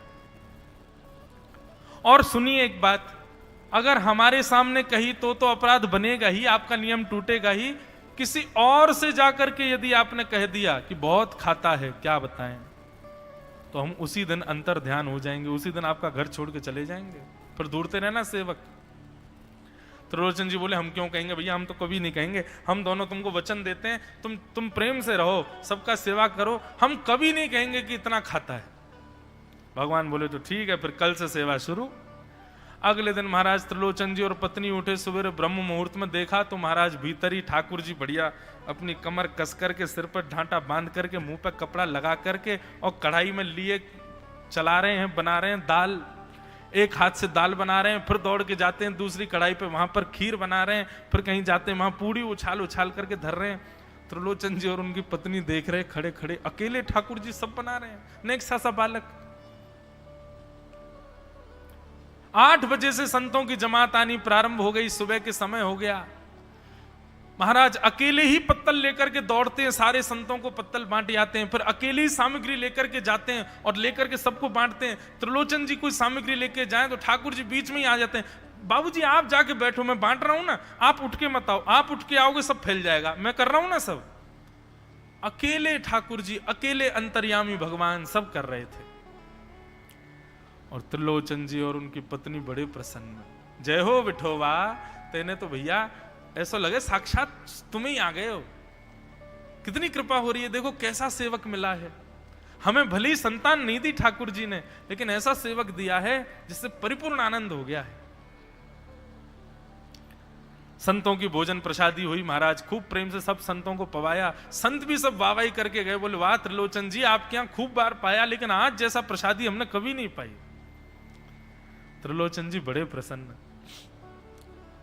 सब संत चले गए, भगवान तुरंत पहुंचा लिया है, पूरे फर्श को मार्जन कर दिया, सब बिल्कुल सारी दरी वरी समेट करके रख दी, सब पत्तल आदि सबको व्यवस्थित कराए, सारे बर्तन मांज करके धर दिए, सब बिल्कुल व्यवस्थित करके और आकर के ठाकुर जी सामने बैठ गए। मैया अब सेवा हमारी तो पूर्ण हो गई, अब हमारी पेट पूजा करो, अब आप लगो रसोई में, हमारे लिए बनाओ। वो तो इतने भाव में आ गए, अरे मेरे लाला मैं अभी बना के लाती हूं। सुंदर सुंदर सब्जी बनाई, सुंदर रोटी बनाई, सुंदर खीर बनाई, थोड़ी थोड़ी एक एक दोना, दो दोना मान लो सब्जी बनाई, दो दोना खीर बना दी, 10-5 पूड़ी बना दी। ठाकुर जी की बढ़िया थाली लगाई, थाली लगा करके सामने धर दी। अंतर्यामी भगवान बैठ गए, प्रेम से पाने लगे, पाते जाए महाराज, वो तो खाते जाए, खीर उठा करके पी जाए, सब्जी उठा के पी जाओ, और लाओ मैया भूख लगी है जल्दी लाओ। 10 की 10 पूड़ी एक बार में चट और लेकर के आई, बेचारी देती गई, 10 की पूड़ी और धरवा ली, फिर उनको भी पा गए। अब मैया ने इतनी सामग्री बनाई थी, बोले मैया भूख लगी है जल्दी जाओ, आटा मारो, फिर से सेको, बढ़िया लेके आओ सामग्री, आपसे हमने कही थी कि आपको हमको पवाना पड़ेगा। नहीं नहीं बेटा तू बिल्कुल बैठो रहे। अरे भैया मुझे तो लगी नेक्स्ट सौ पेटया, कोई तो कुआ है पूरा, कितना डाल दो भरे कोई ना। महाराज आटा मारते मारते शाम हो गई, शाम तक ठाकुर जी पाते ही रहे और खूब पेट भर के पाया। महाराज एक आसन पर अखंड 4 घंटा बैठ करके भोजन किया, और भोजन करने के बाद ठाकुर जी बोले ठीक है सेठ जी अब आओ, लाओ तेल ले आओ, आपकी नक मालिश कर दूं, आपकी नक सेवा कर दूं, आप थक गए होंगे। त्रिलोचन में नहीं इसकी नहीं क्यों नहीं है, तेल लेकर के उनकी मालिश भी कर दें। इस प्रकार चले। त्रिलोचन जी की पत्नी बेचारी पहले दिन तो कुछ नहीं बोली, दूसरे दिन भी कुछ नहीं बोली, तीसरे दिन उसके मन में आया, बोले ये क्या कर लिया हमने। सुबह जितना भोजन बनना चाहिए उतना तो ये अकेला ही पाता है। सुबह संतों का ये बना देता, पर शाम को इसके लिए जितना बनता वो संतों के बराबर ही बैठता है पूरा। त्रिलोचन जी कहते नहीं नहीं, तुमको याद नहीं उसने कहा था कभी कहना नहीं है ऐसा। बोले हाँ नहीं नहीं, मैं ध्यान रखूंगी, नहीं कहना है। लेकिन अंतर्यामी भगवान तो खूब प्रेम से घर के सारे काम कर रहे हैं उनके। महीना 1.5 महीना बीत गया, खूब आनंद से सेवा चल रही थी। एक दिन त्रिलोचन जी की पत्नी पड़ोस में किसी के पास बैठी थी, तो पड़ोसी तो होते ही हैं सब घर के बात बोलने वाले, उन्होंने कह दी, बोले कि आपके घर में तो आजकल बड़ी खुशहाली आ गई है। त्रिलोचन जी को देखा, चेहरे पे कैसा तेज आ गया, लाल लाल टमाटर जैसे गाल हो गए उनके। बोले अरे वो आया है ना अंतर्यामी सेवक हमारा, बहुत सेवा करता है, प्रसादी वगैरह सब वही बनाता है, फिर मालिश करता है उनकी, बढ़िया बढ़िया उनके लिए जूस निकालता है, बढ़िया उनको सब भोजन पानी पवाता है, इसलिए इस वजह से त्रिलोचन जी बढ़िया। वो त्रिलोचन जी तो बढ़िया हो गए, तुम सूख गई हो, तुम इतनी पतली दुबली क्यों हो गई। मेरा दुख कौन जाने। वो सबकी सेवा करता है पर अपनी सेवा मुझसे करवाता है। अरे छोटा सा तो है, ऐसे मटक मटक के जाता है सब्जी लेने, हम तो उसको देखने के लिए खड़े रहते बाहर। कैसे बढ़िया लगता है। कई लोग तो देखने ही आते हैं उसको कि कैसे सब्जी परोस रहा है, कैसे पूड़ी परोस रहा है, कितना सुंदर लगता है। छोटा सा तो है, उसकी क्या सेवा करनी पड़ती है। अरे बहन तुम क्या जानो, 2, 4, 5, 10 किलो आटे की कब कब में रोटियां पूड़ियां खा जाता है चपेट करके, कुछ पता नहीं चलती, पेट है कुआ है समुद्र क्या है पता नहीं चलता है। इतना खाता है, इतना खाता है, इतना खाता है। 4 घंटे की समाधि पर बैठता है एक साथ, थाली नहीं थाल लगाना पड़ता है उसके लिए, इतना खाता है। जैसे ही कहा इतना खाता है, ठाकुर जी अंतर ध्यान हो गए। शाम का समय, त्रिलोचन जी रोज शाम होते ही बैठते थे, थोड़ी देर कुछ चर्चा आदि करते थे भक्तों की। त्रिलोचन जी ने बुलाया, अंतर्यामी, ओ बेटा अंतर्यामी कहां हो, जल्दी आओ, चलो शाम हो गई है, थोड़ी देर बैठे कुछ सत्संग करें, कीर्तन करें। अंतर्यामी नहीं आए। पूरे घर में खोज लिया, ठाकुर जी नहीं मिले। रसोई घर में खोज लिया, ठाकुर जी नहीं मिले। पड़ोसियों से पूछ लिया, नहीं मिले। सब्जी मंडी देख आए, ठाकुर जी नहीं मिले। पूरा पंढरपुर देख लिया, लेकिन ठाकुर जी नहीं मिले। सब जगह खोज लिया, ठाकुर जी नहीं मिले। त्रिलोचन जी बड़े उदास हो गए, पत्नी से कहने लगे, पता नहीं कहां चला गया, कहां गया होगा पता नहीं। देवी तुमने उससे ये तो नहीं कह दिया था कि इतना क्यों खाती। बोले नहीं नहीं, मैं तो कान पकड़ती हूं, मैं कभी नहीं कहती उससे। बोले किसी और से तो नहीं कहा था ना तुमने, क्योंकि उसने वचन दिया था ऐसा कहोगे तो मैं चला जाऊंगा। बोले हाँ आज एक गलती हो गई, पड़ोसी के पास बैठी थी, उससे बात करते करते मेरे मुख से गलती से निकल गया कि अरे उसके लिए तो बहुत बनाना पड़ता है, 10 किलो आटा खा जाता है, इतना खाता है, तो निकल गया था। समझ गए। बोले ओहो इसीलिए चला गया, उसको पता चल गया कि तुमने कह दिया है तभी चला गया है। त्रिलोचन जी और उनकी पत्नी दोनों श्री पंडरीनाथ भगवान मंदिर के देहली पर जाकर के बैठ गए। जाकर के ठाकुर जी के आगे हाथ फैला करके कहने लगे, बोले नाथ, हे पंडरीनाथ, आपने हमको संतान नहीं दी, पुत्र नहीं दिया, पुत्री नहीं दी जीवन में, हमने कभी उसकी अपेक्षा नहीं की, हमने कभी आपसे शिकायत नहीं की कि हमको संतान क्यों नहीं दी है। पर नाथ, एक सेवक हमारे जीवन में आया, और जब से वो सेवक आया हमारे यहाँ संतों की सेवा होने लगी, हमारे यहाँ कीर्तन होने लगा, हमारे यहाँ सत्संग होने लगा, हमारे यहाँ खूब आनंद की उमंग होने लगी। उस सेवक ने हमको आपसे और प्रेम करवा दिया। ठाकुर जी, हम आज आपसे दोनों भीख मांग रहे हैं, हमें कुछ मत दीजिए, आप भी मत मिलिए हमको इस जन्म में, लेकिन हमारे उस सेवक अंतर्यामी को हमको वापस कर दीजिए भगवान। वो जहां कहीं भी हो उसको वापस भेज दो हमारे पास। ऐसा कह करके रुदन करने लगे, नेत्रों से आंसू गिरने लगे, चरणों में प्रणाम करके श्री पंडरीनाथ भगवान को रुदन करने लगे त्रिलोचन जी और उनकी पत्नी। इतने में ही स्वर सुनाई दिया, बाबूजी। अंतर्यामी का स्वर सुनते ही पीछे मुड़ करके देखा तो पीछे तो कोई दिखा नहीं। अरे इधर देखिए, पीछे कहां देख रहे हैं? वापस से पंडरीनाथ भगवान की ओर देखा तो श्री पंडरीनाथ भगवान की जगह ही अंतर्यामी बालक खड़ा हुआ है, सामने खड़े होकर के उनको आशीष दे रहा है। त्रिलोचन जी तो भाव विह्वल हो गए, बोले कैसी कृपा नाथ आपकी। बोले आप ही थे क्या? बोले तो इतनी अच्छी संत सेवा, इतनी अच्छी खीर, इतनी अच्छी पूड़ी, इतनी अच्छी सब्जी, और आपकी जो सेवा और इतने अच्छे अच्छे सत्संग कीर्तन, ये मेरे अलावा कौन कर सकता है? संतों की सेवा तो मैं ही करता हूं ना। आपने संत सेवा के लिए सेवक मांगा था, इसलिए मैं ही आपके यहां चल करके आ गया। और श्री त्रिलोचन जी पर अद्भुत कृपा करके भगवान ने उनको कृतार्थ किया। बोलो भक्त वत्सल भगवान की जय। अब ऐसी प्रीति ठाकुर जी जब निभा रहे हों तो फिर मुक्ति की कामना कौन करता है? हमें वैकुंठ में जाके ठाकुर जी को नहीं देखना है बंधुओं। हमारा उद्देश्य ये नहीं है कि हम वैकुंठ में ठाकुर जी का दर्शन करें। हम जहां हैं, जिस स्थिति में हैं, जिस अवस्था में हैं, हम ठाकुर जी को वहीं देखना चाहते हैं। हम इसी के लिए भजन कर रहे हैं, इसी के लिए भक्ति कर रहे हैं, इसी के लिए कथा कर रहे हैं कि ठाकुर जी यहीं आओ और यहीं कृपा करके हमको दर्शन प्रदान करो।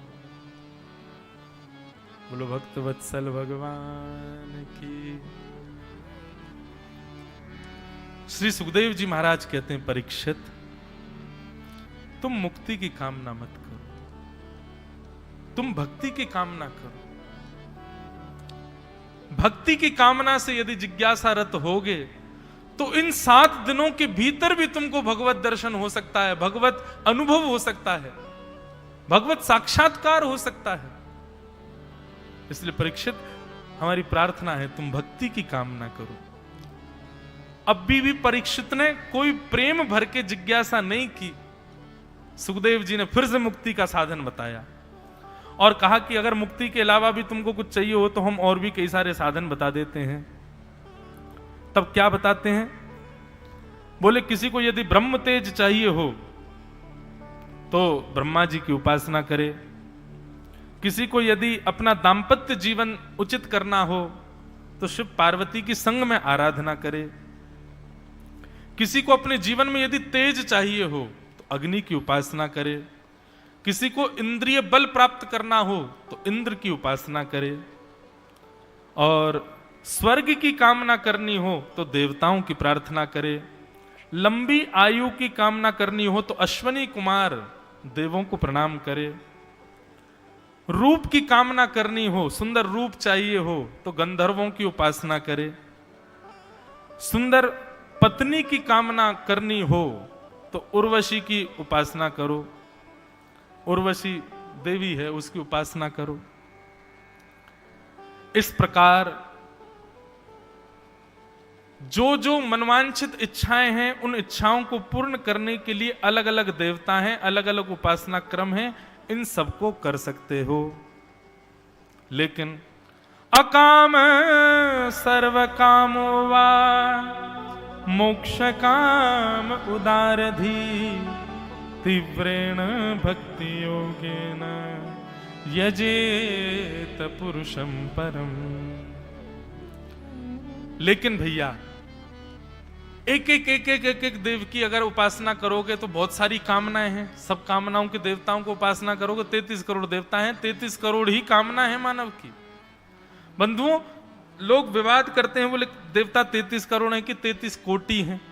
अब इस पर चर्चा चलती है, कई जगह कहते हैं 33 प्रकार के हैं, 33 करोड़ हैं, पर मुझे ऐसा लगता है 33 करोड़ हो चाहे 33 कोटि हो, पर ये देवता मनवांछित इच्छाएं पूरी करते हैं।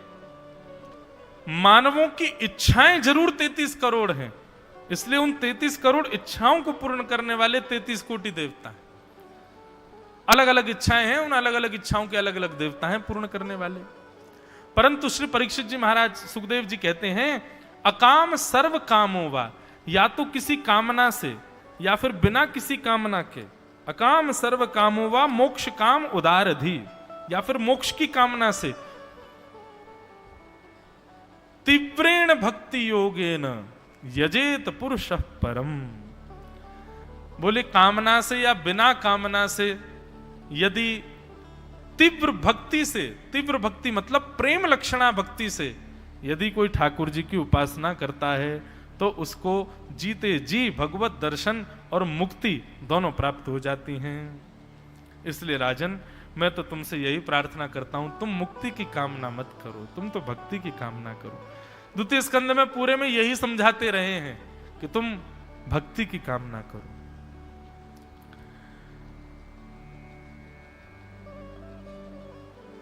बिले बातो रुक्रम विक्रमान्ये, न शण्वत कर्णपुटे नरस्य, जिह्वासति दार्दुरिके वसूत, न चीप गैत्यु गयाय गाथ।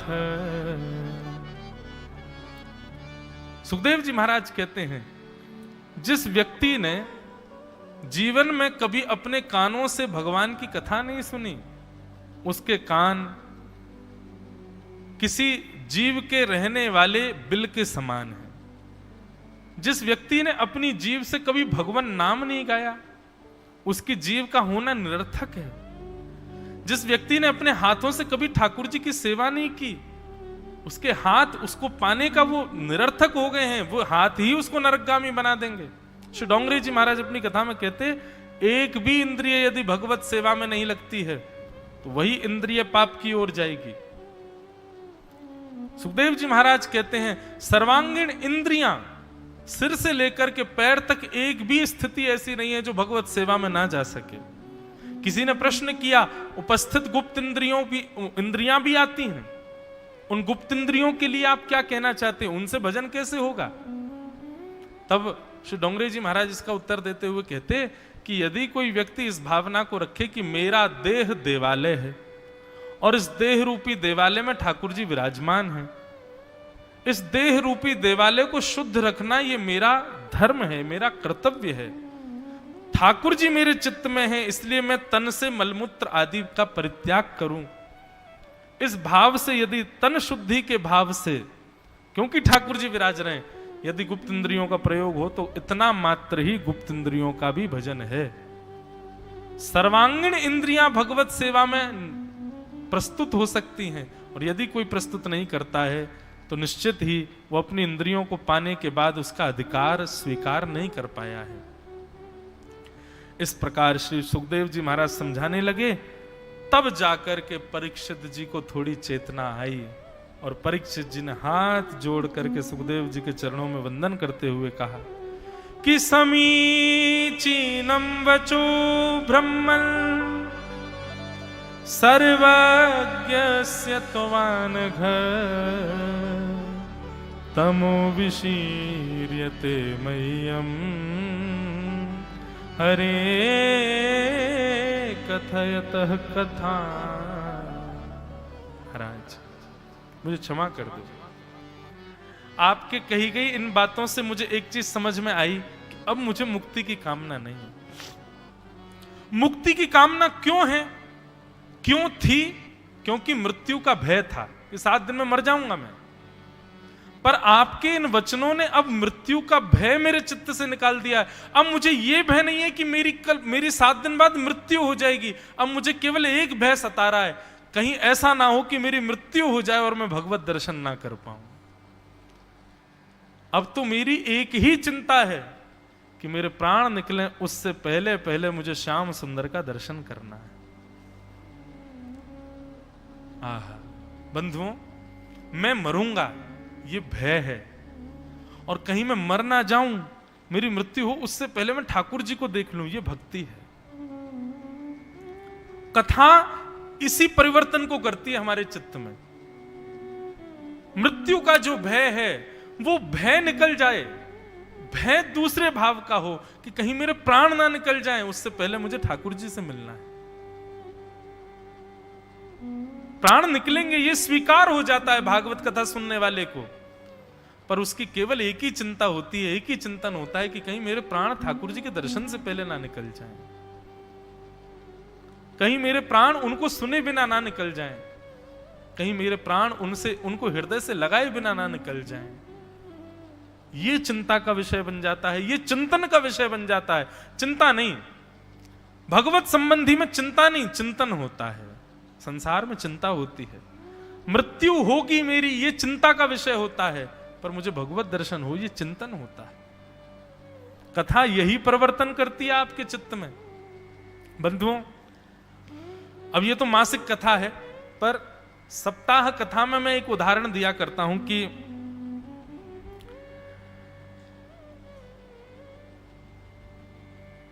7 दिन की कथा, हर दिन की कथा से हमारा एक फेरा होता है ठाकुर जी से, और 7 दिन की कथा सुनते ही हमारे 7 फेरे हो जाते हैं। पर 7 फेरों के बाद हमको वापस अपने घर भेज दिया जाता है। मतलब प्राचीन भारत में ब्याह पहले हो जाता था, गौना बाद में होता था। ठीक वैसे ही ठाकुर जी 7 दिन कथा सुना करके ब्याह कर लेते हैं श्रोताओं से। अब श्रोताओं से कहते हैं कि अब हम जा रहे हैं, अब तुम प्रतीक्षा करो गौने की। गौना क्या है? कथा सुनने वाले श्रोता के लिए गौना उसकी मृत्यु ही है। वो मृत्यु का इंतजार करे, प्रतीक्षा करे। पर गौना कब होता है? जब पति परमेश्वर आते हैं पुनः लेने।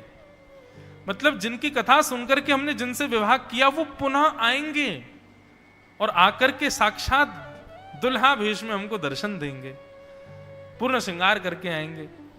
और जब वो उनका दर्शन हो जाएगा तब वे कहेंगे अब चलो हमारे साथ। तब 4 लोग घर के हमारे पालकी उठाएंगे, हमारी अर्थी, और हमको सजा करके ले जाएंगे। चिता रूपी एक विमान है, उस विमान में हमको बैठा दिया जाएगा, और इस विमान में बैठा करके सब परिवार के लोग हमको विदा कर देंगे। और हम जाएंगे कहां? अपने प्रियतम के पास जाएंगे। भागवत यही करती है। आपका चिंतन प्रारंभ हो जाए कि कहीं मेरे प्राण से पहले, कहीं भगवत दर्शन से पहले प्राण ना निकल जाए। चलवा पिया के देश सजनी, चलवा पिया के देश सजनी, चलवा पिया के देश सजनी, चलवा पिया के देश। जहां नहीं होते अंग संग कबहू, जहां नहीं होते अंग संग कबहू,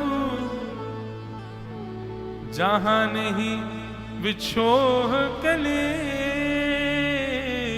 सजनी, चलवा पिया के देश सजनी, चलवा पिया के देश।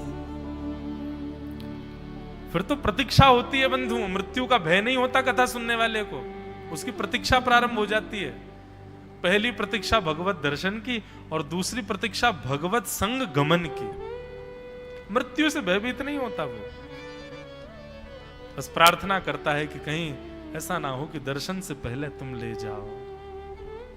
परीक्षित कह रहे हैं पहले मुझे मुक्ति की इच्छा थी क्योंकि मैं भयभीत था अपनी मृत्यु से, पर आपके वचनामृत सुनकर के अब मेरे चित्त में भाव आया है मुझे मुक्ति नहीं चाहिए, आप कृपा कीजिए और कहीं मेरे प्राण निकल जाएं उससे पहले पहले मुझे भगवत दर्शन कराओ, जैसे भी करा सको। अब मुझे भक्ति का मार्ग बताइए भगवान। बंधुओं, जैसे ही सुखदेव जी ने ये बात सुनी परीक्षित से कि अब मुझे भक्ति का मार्ग बताओ, तुरंत सुखदेव जी इतने प्रसन्न हो गए, इतने प्रसन्न हो गए, तुरंत बैठ करके अब मंगलाचरण किया सुखदेव जी ने। जैसे हम व्यासपीठ पर बैठते ही सीधे पहले मंगलाचरण करते हैं ना, सुखदेव जी ने मंगलाचरण नहीं किया, सीधे बोलना प्रारंभ कर दिया था कि मुक्ति मांग रहा है। लेकिन जैसे ही परीक्षित ने कहा कि अब भगवान मुझे भक्ति का मार्ग बताओ, सुखदेव जी महाराज ने इतने में ही मंगलाचरण किया। अब मंगलाचरण कर रहे हैं, बोले कि अब मेरी कथा प्रारंभ होगी। वास्तव में देखा जाए तो मंगलाचरण सुखदेव जी का जब हो जाता है, भागवत तभी प्रारंभ होती है। तो मतलब 10 दिना के बाद अब हमारी कथा कल से शुरू होगी। सुखदेव जी के मंगलाचरण को वंदन कर लें और फिर आगे का प्रसंग हम कल सुनेंगे। और आज वृंदावन रसामृत पद गाकर के कथा को विश्राम देंगे। नमस्ये नमः परस्मै पुरुषाय भूयसे सदुद्भवस्थानि निरोध लीलया गृहीत शक्ति तृतयाय देहिनाम् अंतर्भवायानुपलक्ष्यवर्त्मने भूयो नमः सद्व्रजनिच्छिदे सताम् संभवायाखिल सक्तमूर्ते पुंसां पुनः पारमहंस आश्रमे व्यवस्थितानां नुपमृग्य दर्शुषे।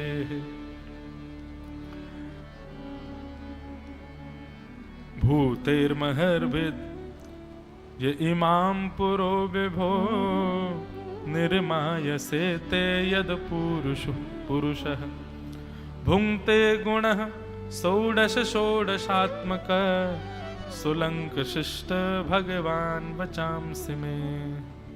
श्री सुखदेव जी महाराज ने भगवान का मंगलाचरण किया और मंगलाचरण करते हुए कहा, नाथ अब मैं आपकी प्रेम लक्षणा भक्ति प्रदान करने वाली कथा का गायन करने जा रहा हूं।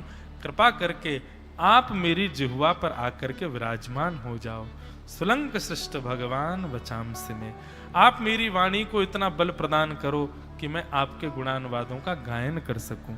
ऐसा कहते हुए सुखदेव जी ने मंगलाचरण किया और मंगलाचरण के बाद अब यहां से सृष्टि प्रसंग प्रारंभ होता है।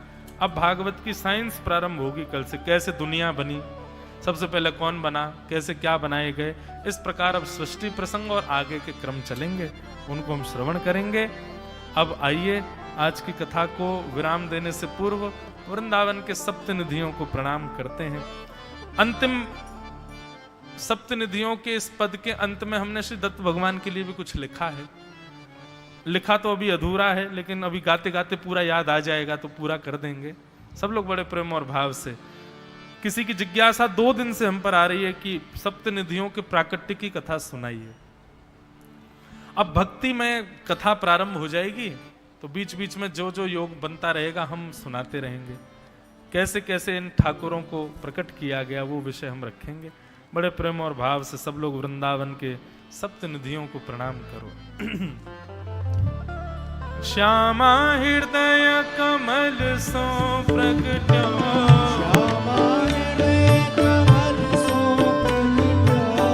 श्यामा हृदय कमल सो प्रगट्यो, और श्याम हृदय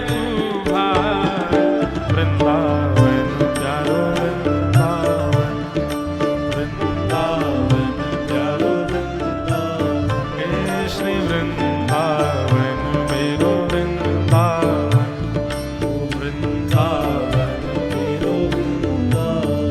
श्यामा हृदय कमल सो प्रगट्यो, श्री राधा हृदय कमल सो प्रगट्यो,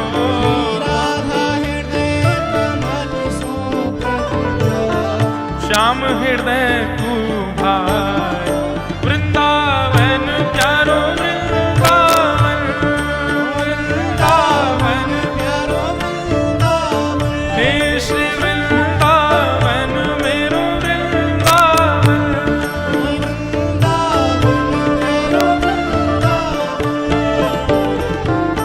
सब सुख सागर रूप जागर रहे वृंदावन धाम, सब सुख सागर रूप जागर रहे वृंदावन धाम।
रस गुन कुंज गलन में ब्रज जन मन सुख धाम। बेहरत निस दिन कुंज गलन में ब्रज जन मन सुख धाम। हाँ प्यारो ब्रज जन मन सुख धाम, प्यारो ब्रज जन मन सुख धाम। हे मदन मोहन को रूप निरख के, मदन मोहन को श्री मदन मोहन को रूप निरख के, मदन मोहन को सनातन बलि बलि जा वृंदावन प्यारो वृंदावन। हे श्री वृंदावन प्यारो वृंदावन। मदन मोहन को रूप निरख के, सनातन बलि बलि जा वृंदावन मेरु वृंदावन। हे श्री वृंदावन प्यारो वृंदावन।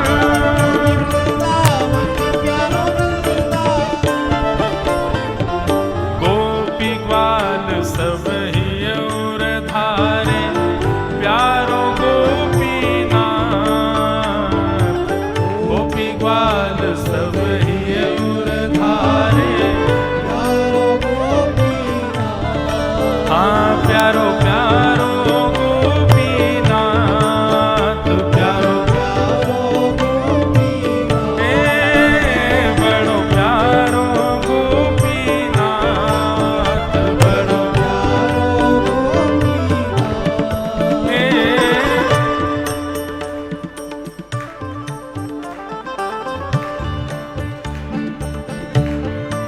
मैं ही भूल गया।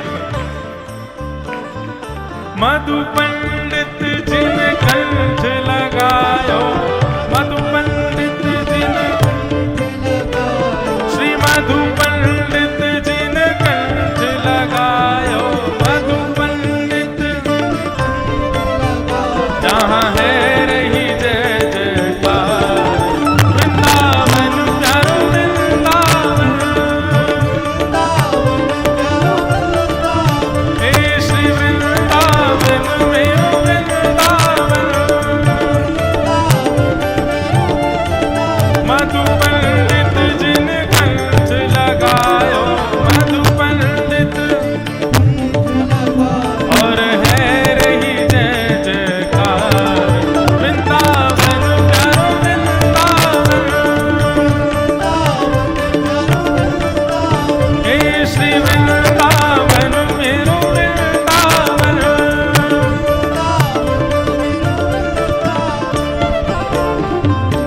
गोपाल भट्ट की हृदय वेदना प्रगट्यो शालिग्राम। गोपाल भट्ट की हृदय वेदना प्रगट्यो शालिग्राम। गोपाल भट्ट की हृदय वेदना प्रगट्यो शालिग्राम।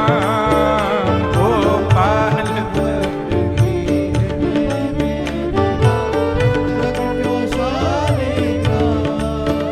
हे रूप सुधा को खाने हमारो, रूप सुधा को, हे रूप सुधा को खाने हमारो, रूप सुधा को श्री राधा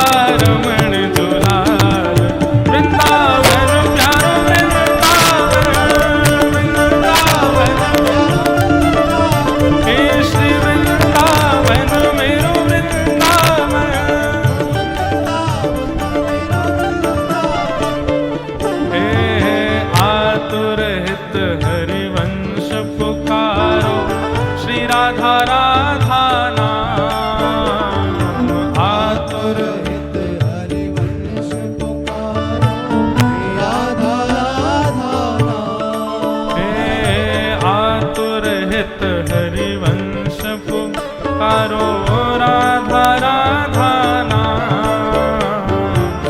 आतुर हित हरिवंश पुकारो, राधा राधा नाम।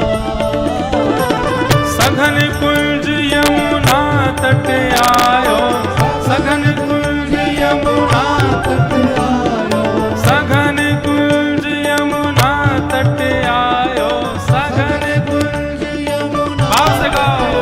प्यारो राधा वल्लभ लाल, वृंदावन प्यारो वृंदावन, हे श्री वृंदावन प्यारो वृंदावन, हे सघन कुंज यमुना तट आयो, सघन कुंज प्यारो राधा वल्लभ लाल, वृंदावन मेरो वृंदावन, हे श्री वृंदावन मेरो वृंदावन।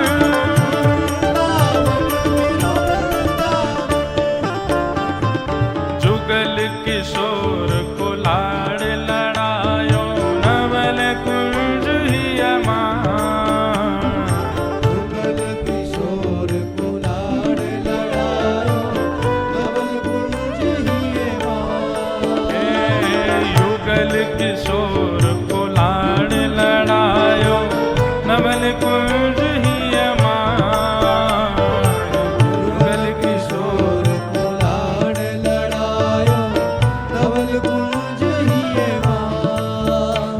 हे कुंजन कुंजन की रज धारे, कुंजन कुंजन की रज धारे, कुंजन कुंजन की रज धारे, कुंजन कुंजन की रजधार, हरि व्यास युगल यश गाए, वृंदावन प्यारो वृंदावन, प्यारो वृंदावन, हे श्री वृंदावन प्यारो वृंदावन। प्यारो वृंदावन, कुंजन कुंजन की रज धारे, कुंजन कुंजन की रजधार, जहाँ व्यास युगल यश गाए, वृंदावन प्यारो वृंदावन, प्यारो वृंदावन, हे श्री वृंदावन मेरो वृंदावन। मेरो वृंदावन। हे भुवन चतुर्दश की सुंदरता, निधिवन करत बिहार। भुवन चतुर्दश की सुंदरता, निधिवन करत बिहार। हाँ प्यारो निधिवन करत बिहार। प्यारो निधिवन करत बिहार। श्यामा प्यारी माँ के बिहारी, श्यामा प्यारी, बांके बिहारी, श्यामा प्यारी कुंज बिहारी, श्यामा प्यारी कुंज बिहारी। और जय जय श्री हरिदास, वृंदावन प्यारो वृंदावन, हे श्री वृंदावन मेरो वृंदावन। श्यामा प्यारी बांके बिहारी, श्यामा प्यारी, और जय जय श्री हरिदास, वृंदावन प्यारो वृंदावन, हे श्री वृंदावन प्यारो वृंदावन। अब महाराज जी अभी अभी पद गाते गाते श्री दत्त भगवान के लिए एक पंक्ति लिखी है इसी सप्तनिधियों में। अभी जाना नहीं है, आप लोग नृत्य करते रहो, सुनते जाओ। दत्त धाम गोमती तट विराजे अवधूत नाथ। दत्त धाम गोमती तट विराजे अवधूत नाथ। हे दत्त धाम गोमती तट विराजे अवधूत नाथ। दत्त धाम गोमती तट विराजे श्री दत्तदास सो सेवा पावे। दत्तदास सो सेवा पावे। श्री दत्तदास सो सेवा पावे। दत्तदास सो सेवा पावे। ओ प्यारे अत्रि लाल वृंदावन प्यारे वृंदावन वृंदावन हे श्री वृंदावन मेरो वृंदावन। दत्तदास सो सेवा पावे।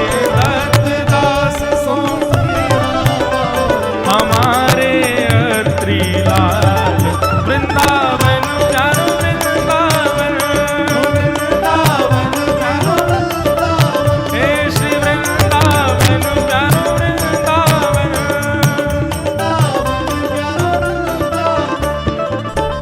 ओ जिनकी कृपा से यह रस प्रगटो वृंदावन अभिराम।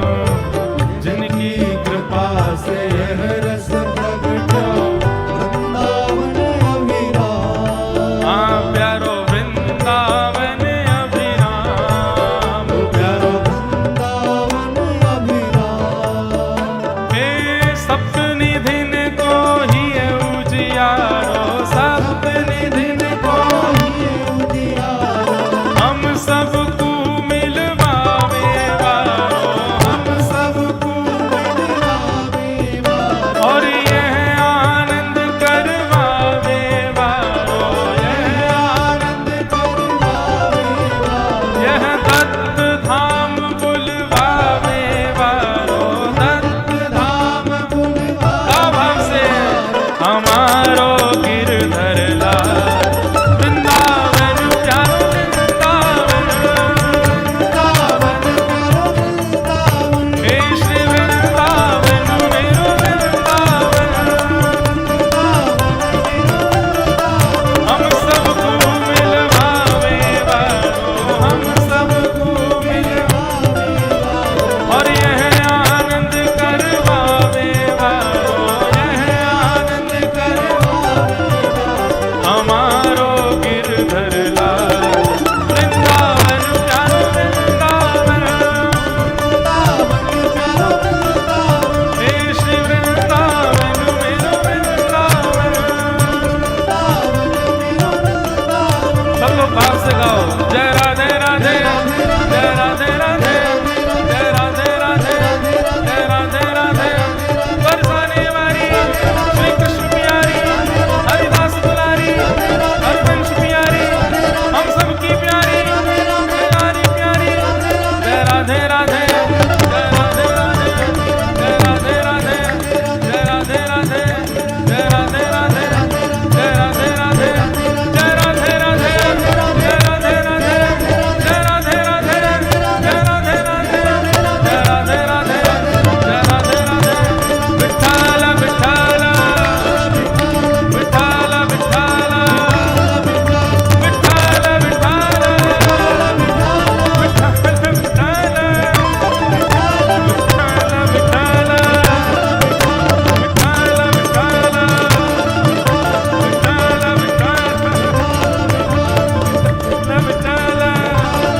जय जय श्री राम। अवधूत चिंतन श्री गुरुदेव दत्त। कुंडली कमरदे श्री हरि विठ्ठल ज्ञान देव तुकाराम श्री पंडरीनाथ भगवान की जय जय श्री राम। नमः पार्वती पदे हर हर महादेव। आप सब लोगों को बारंबार प्रणाम। कल पुनः मिलेंगे 3 बजे से, और आप सब लोग कथा के उपरांत बंधुओं श्री दत्त भगवान का दर्शन करने जाया करें, और पास ही कक्ष में श्री लाल जी, गिरधर लाल जी विराज रहे, उनके भी दर्शन आप सब लोग कर सकते हैं।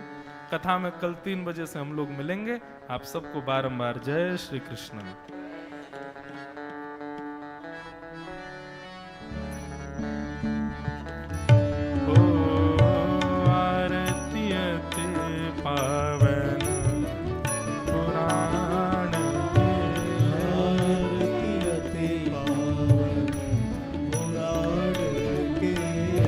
धर्म भक्ति विज्ञान खान के, धर्म भक्ति विज्ञान खान के, महापुराण भागवत निर्मल, महापुराण भागवत निर्मल, सुख मुख विगलित निगम कल्प फल,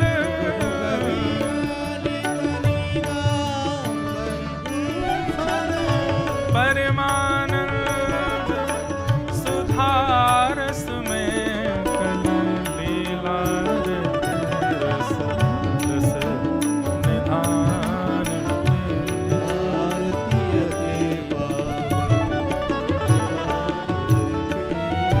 विषय विलास विमोह विनाशिनी, विषय विलास विमोह विनाशिनी, विमल विराग विवेक विकासिनी, विमल विराग विवेक विकासिनी, भगवत तत्व रहस्य प्रकाश, परम ज्योति परमात्म ज्ञान के, भारतीय